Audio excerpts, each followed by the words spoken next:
మరి బొట్టు ఎందుకు పెట్టుకోవు నువ్వు భారతదేశంలో పుట్టి అని ఎవరైనా అడిగితే, క్రీస్తు అనే రక్తము నా నొదుటి మీదకి వచ్చేసింది. Praise the lord. ఇప్పుడు బొట్టు వలన నాకు దేవుడు దీవెనిస్తాడు, రక్షణిస్తాడనే స్థాయి నుండి అసలు నా నొదుటి మీదకి ఎప్పటికీ ఎవరు చెరపలేని ముద్ర క్రీస్తు రక్తము నా మీదకి వచ్చేసింది. ఆమేన్. ఆ రోజు ఇశ్రాయేలు ప్రజలు క్రీస్తు రక్తమును, పస్కా బలి పశువు యొక్క రక్తమును ఆశ్రయించిన తర్వాత మరణదూత వారిని దాటి వెళ్లిపోయింది. ఆ తర్వాత ఎర్ర సముద్రం వారికి దారినిచ్చింది. అలాగే క్రీస్తు రక్తమే మా నుదుటికి ముద్రగా వేయబడింది.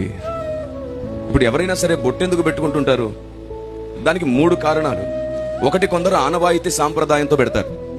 రెండవది, కొందరు భక్తితో పెడతారు. దేవుని దగ్గర ఉన్న బొట్టు పెట్టుకుంటే నాకు మంచిది, ఏ దాడి నా మీద, ఏ చీకటి నా మీద దాడి చేయకుండా నేను సురక్షితంగా ఉంటాను, ఈ బొట్టు నన్ను కాపాడుతుంది అని రెండవ ఉద్దేశం. మూడవది ఏమిటి అంటే, భార్య భర్తను బట్టి పెట్టుకునేటువంటి ఒక ఆనవాయితీ. మీరు భారతదేశంలో చూస్తే ఇలాంటి ఆనవాయితీ ఉంది. అయితే క్రైస్తవుడు క్రీస్తు శిలువ రక్తమును తన నుదుటి మీద ధరించుకొని ఉన్నాడు కాబట్టి కాపుదల అదే, రక్షణ అదే. చివరికి సంఘానికి, మానవులకు భర్త కూడా ఆయనే. కాబట్టి ఆ రక్తము నుదుటి మీద ఉన్నందు చేత ఇక బొట్టు పెట్టిన తర్వాత కూడా తుడిచిపెట్టేసే విషయం అది కదా, తుడిచితే పోయేది అది.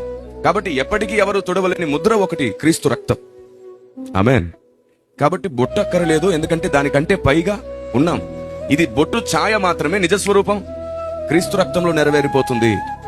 ఇప్పుడు చెప్పండి, క్రైస్తవుడు చేసే ప్రతి దాని వెనకాల భక్తి ఉందా, మతం ఉందా?